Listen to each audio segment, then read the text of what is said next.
There are two kinds of people in front of me right now. The first kind of person is the person who says, I wish to be wealthy.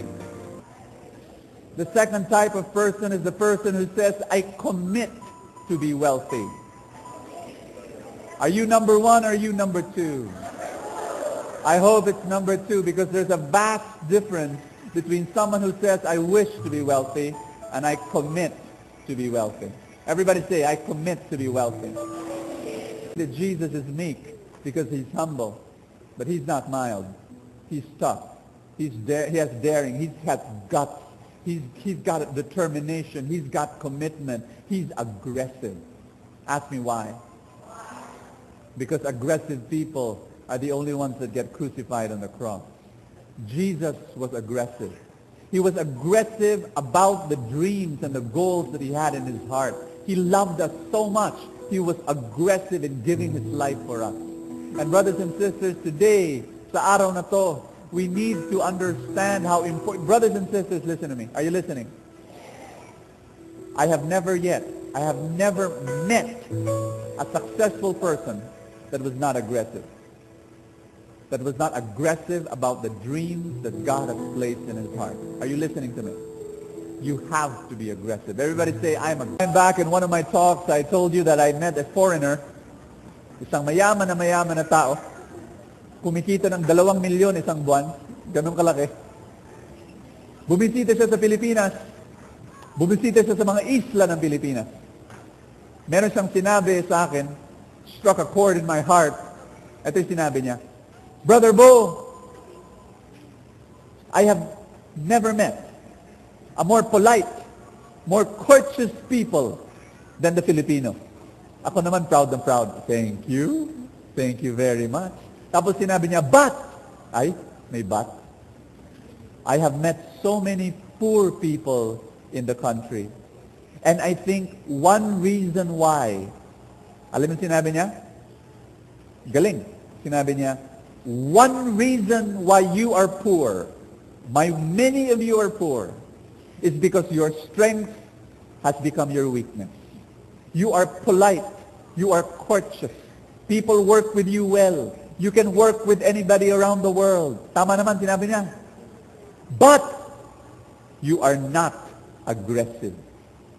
You are not aggressive. Alam niyo yung sinabi niya yun, na talagang I began to think. At sinabi ko, tingnan ko nga yung kultura natin. Alam niyo yung kultura natin maganda, pero may mga kahinaan.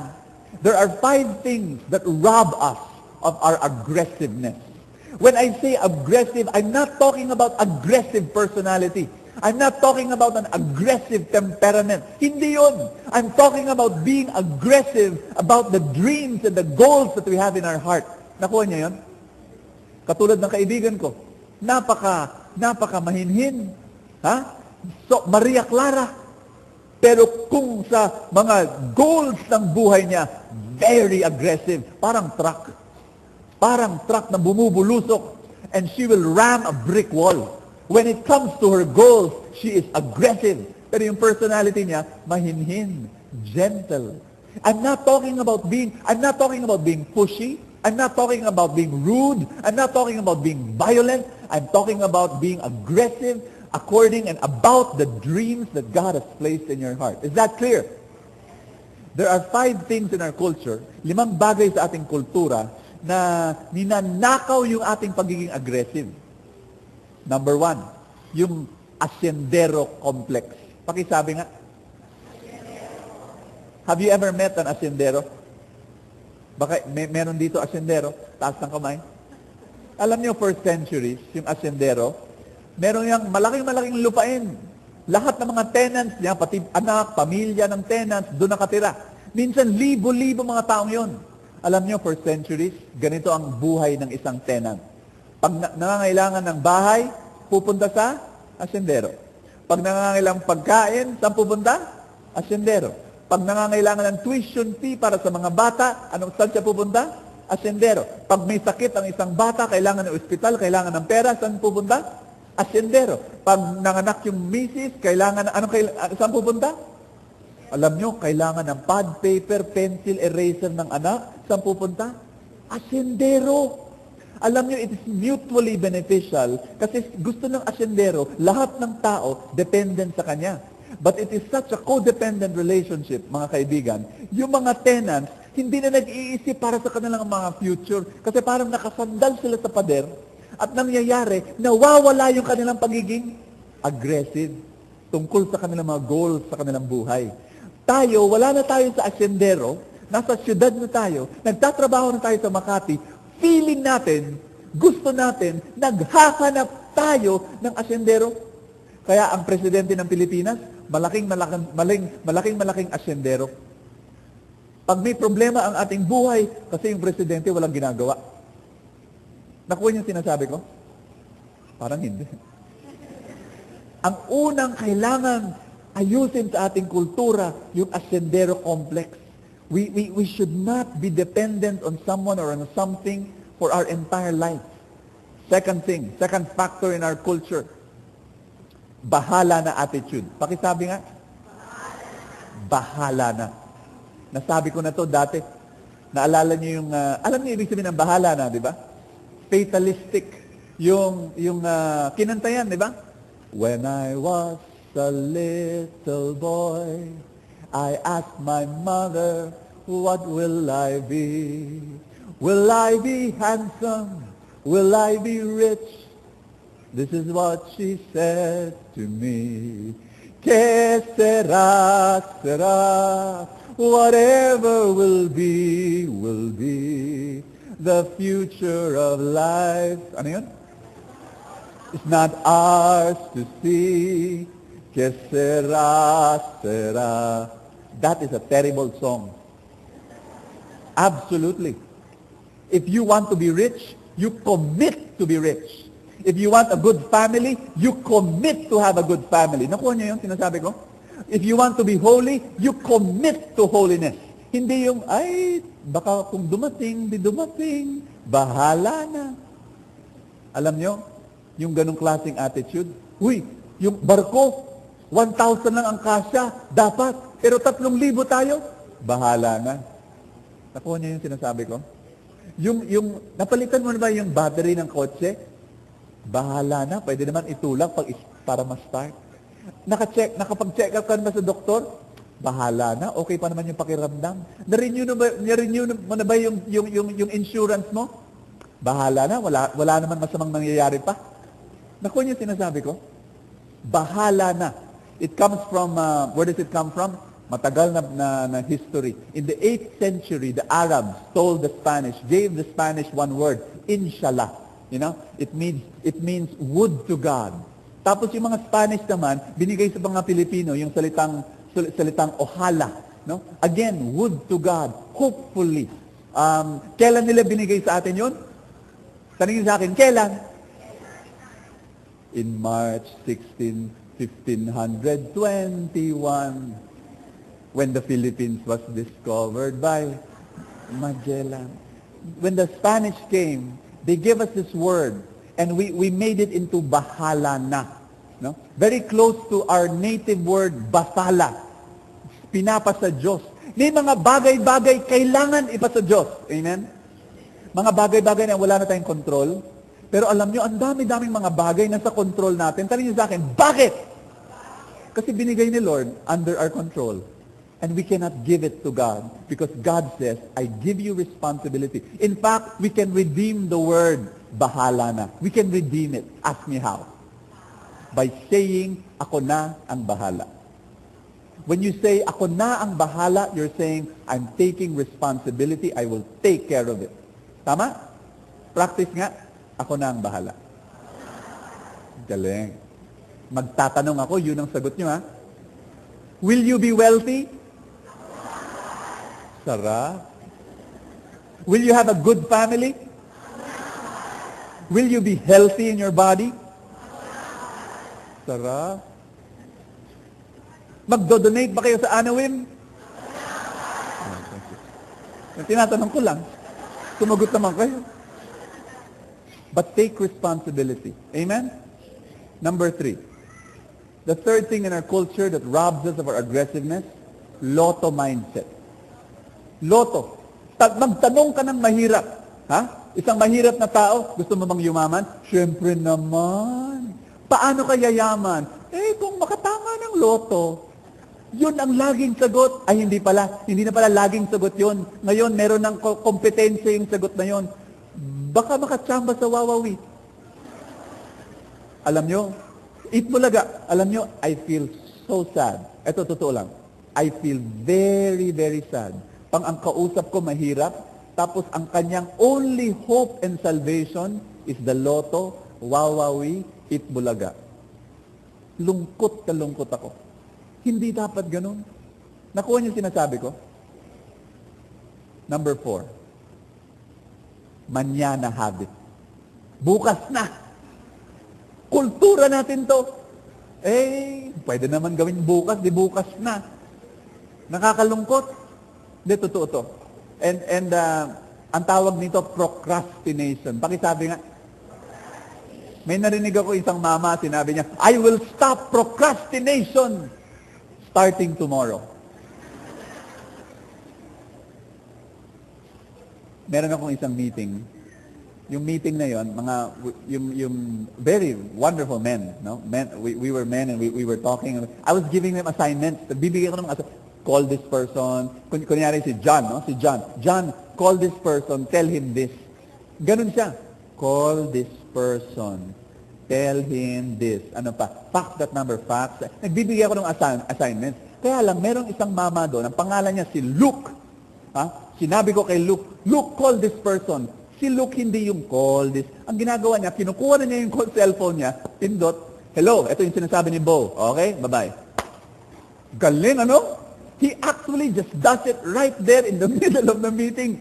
And you know what? May napansin ako. Alam niyo, sino yung pinakamayaman sa maliit na grupo na yon? Si Luke. Action man. Pag ikaw ay isang action man at hindi ka nagpro-procrastinate, more chances you have more success in your life. But if you delay, you postpone, magagawa ko yan siguro mga 2 weeks from now.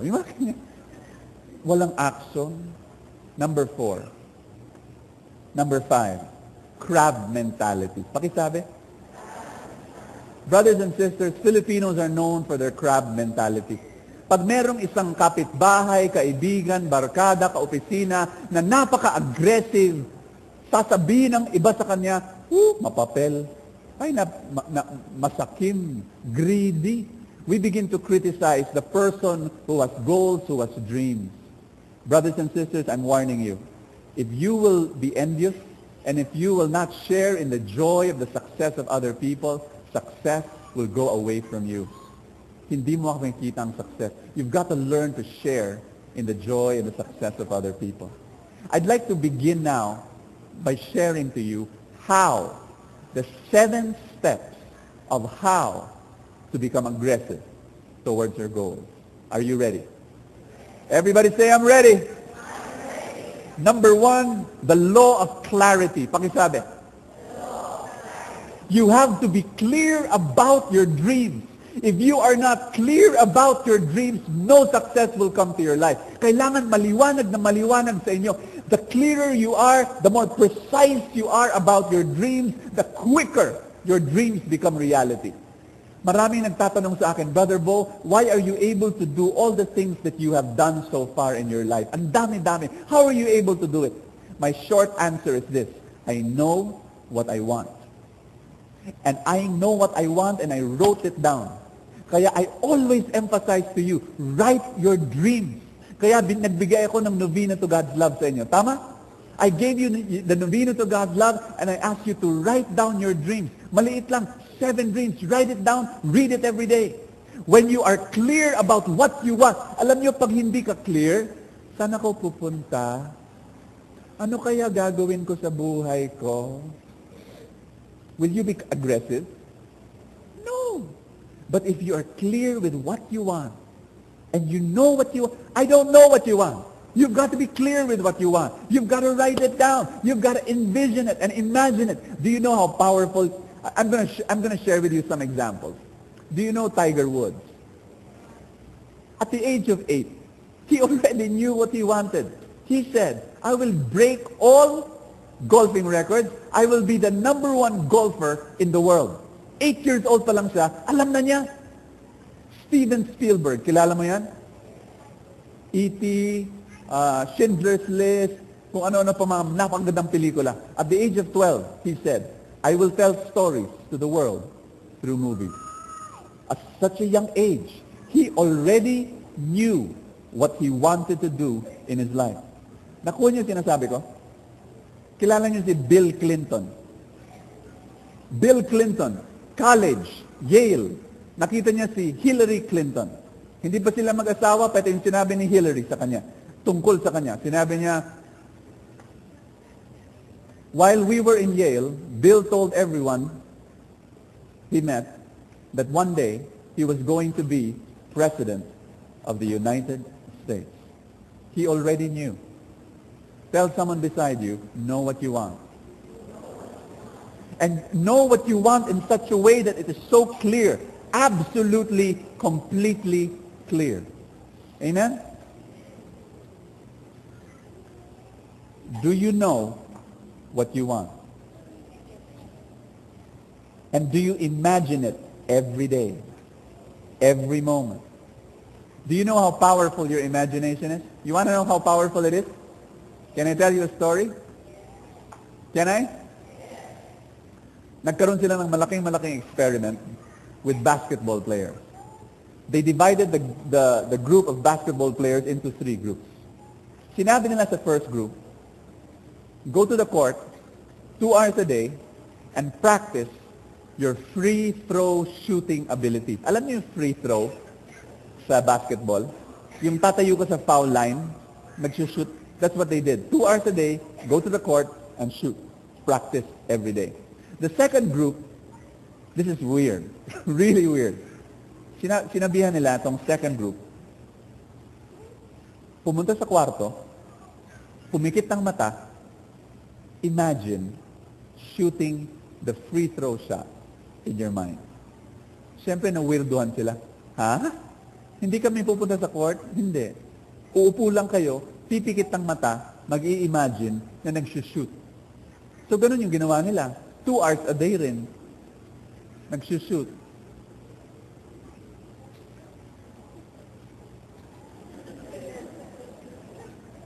Pero naman 2 hours mong gagawin yun, every day, ginawa nila.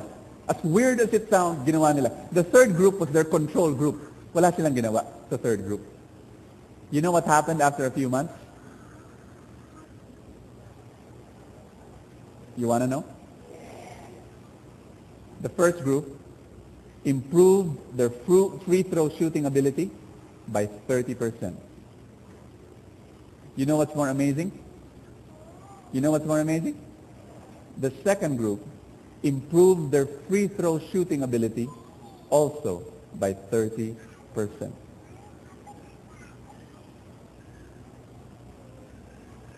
Parang hindi kayo shock. Shock na shock ako nung binasa ko yun eh. Parang kayo so, wala silang ginawa. Hindi sila pumasok sa basketball court. Hindi sila humawak ng bola. Ang ginawa lang nila. That's how powerful your imagination is.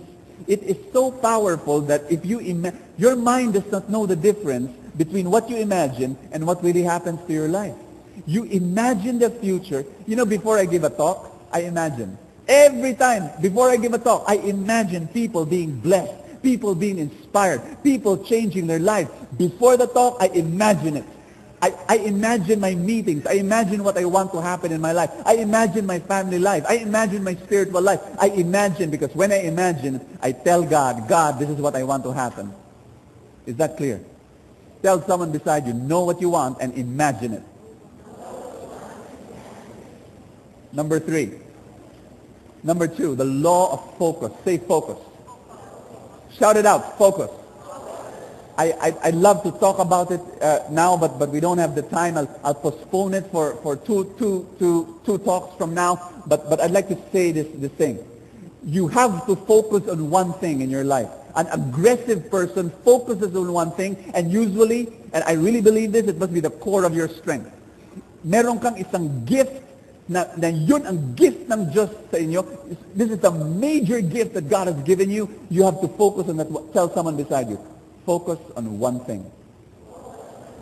Tell someone beside you again, do only one thing. Number 3, law of intensity. Everybody say intensity. Intensity. I have yet to see a successful person that is not passionate. Every successful person I've met is passionate, is intense. And you've got to be intense about your goals. You've got to be intense about your dreams. If you are not intense and passionate, you will never be successful. Do you hear me? Tell someone beside you, be intense. Number 4, the law of action. Everybody say action. There are 6 frogs on top of a fence. One frog decided to jump off the fence. How many frogs are there left on the fence?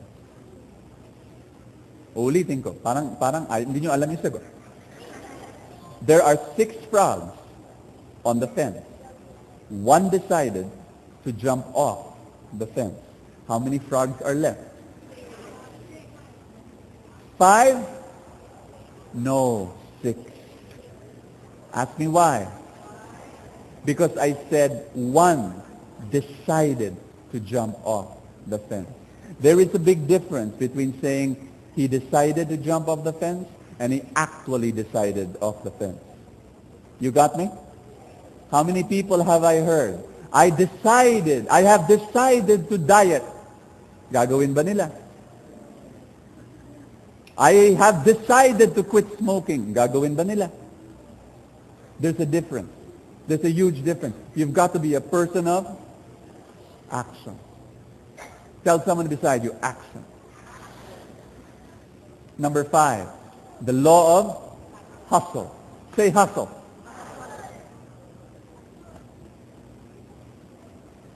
What does hustle mean? Hustle means looking for the open door. 10 doors are closed, you look for the 11th door that's open. 20 doors are closed, you look for the 21st door that's open. Hustle. Not giving up until you reach your goal. My example, Walt Disney. Walt Disney, before he built Disneyland, he was looking for financiers, funding. Alam niyo, lumapit siya sa maraming tao. Kumatok, tumawag. This is my project, this is my proposal, I want to build Disneyland. Can you fund it? Can I borrow money? Do you know how many times was he rejected? Ask me how many? 302 times. 302 no's. Finally, on the 303rd time, somebody said yes. Alam niyo kung ako si Walt Disney, kung ikaw si Walt Disney, ilang beses kailangan makatanggap ng no until you give up. 302? O baka sa 2 pa lang, hindi siguro kay Lord to. Naku yung sinasabi ko, we are so dependent on some miracle when God says the miracle I require of you is perseverance and the building of your character. Colonel Sanders. You know the guy? He had a chicken recipe. He had a chicken recipe. He went around the whole of U.S. for 2 whole years looking for a restaurant that would say yes to his proposal. Ito yung proposal niya. Meron akong chicken recipe. Bilhin nyo. Ang hihingin ko lang, maliit na royalty for every chicken that you sell.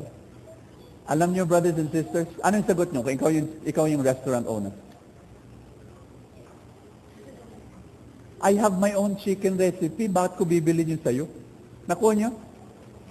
How many people said no to him? You want to know how many people said no to Colonel Sanders? He was 60 years old when he was going around. It took him 2 years.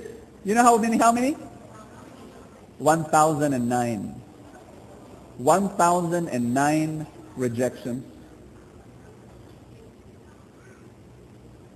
Now do you wonder what I mean by being aggressive?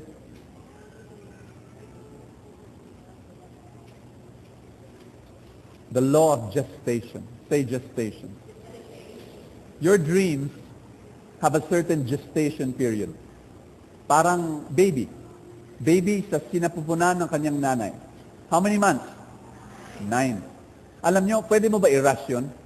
Gusto ko na makita baby ko, maski 1 month, 2 months pa lang, sige na, lumabas na. Kaya ba? Hindi. Mamamatay yung baby. Ganon yung mga pangarap na binibigay ng Diyos sa ating buhay. May gestation period. There's a time of waiting, and you cannot force it.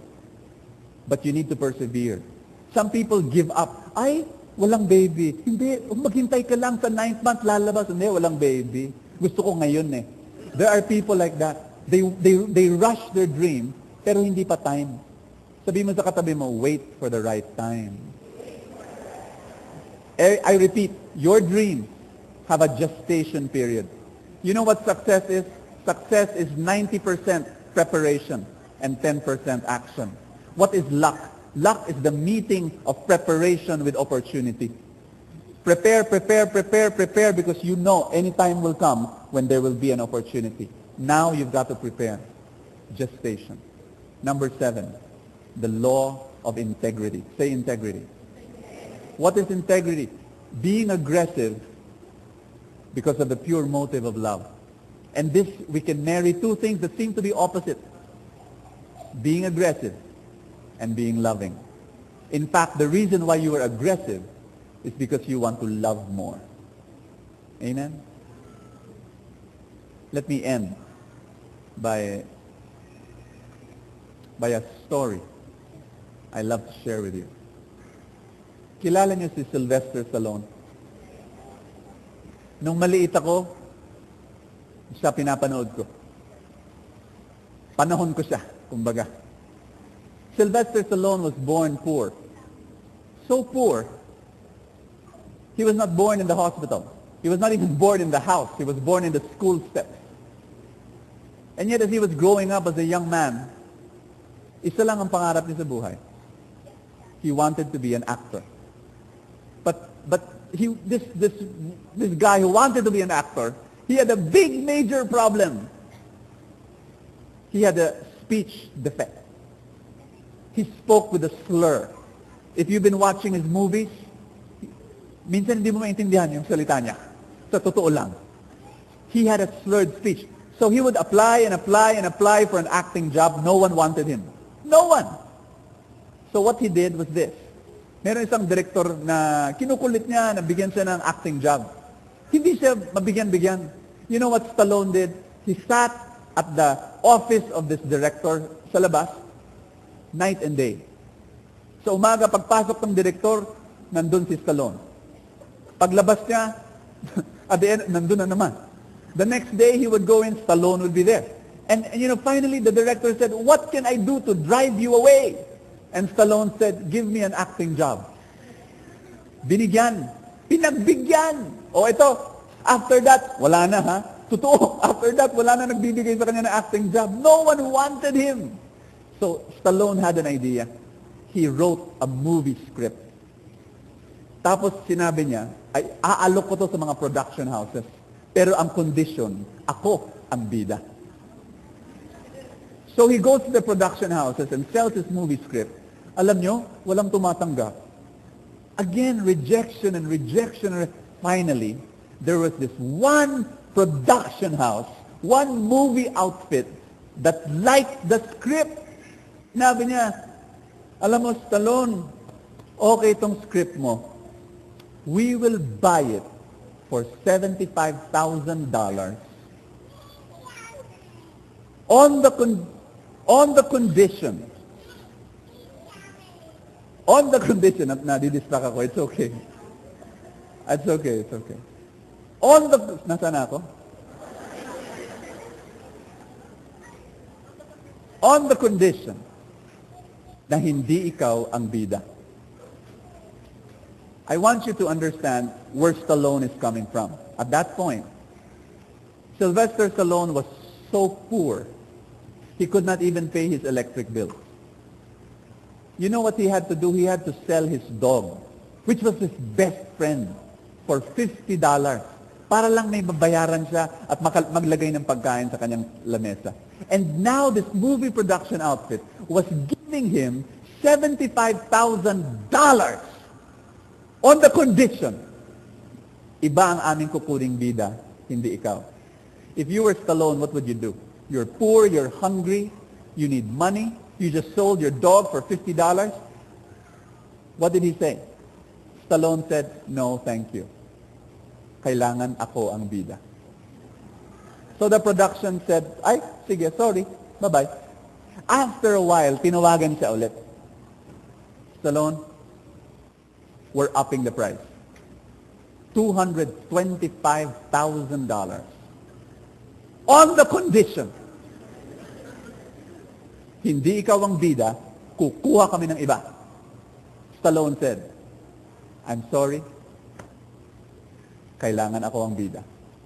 Bye-bye. Finally, the production house called him again after a few months. Stallone, come here.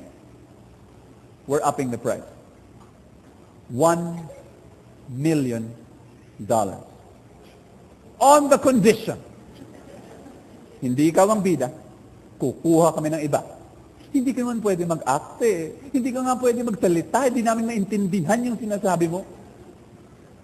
What did Stallone say? I'm sorry. No, thank you. And walked away. He walked away hungry. He walked away poor. He was leaving $1 million on that table because of a dream. That's what you call being aggressive with your dream. That's what you call hustle. That's what you call being determined and committed. You know what happened? He was called again. And the production house said, Stallone, we give in. Ikaw na ang bida, we're paying you $35,000. From 1 million, naging 35,000, pinipilit mo, ikaw bida, sige, ikaw bida. You know what Stallone did? He bought his dog again. He offered $500. The new owner said no. Napamahal na sa akin yung aso. He offered $1,000. Sinabi ng owner no. Napamahal na sa akin. This is what you call being aggressive. He paid $15,000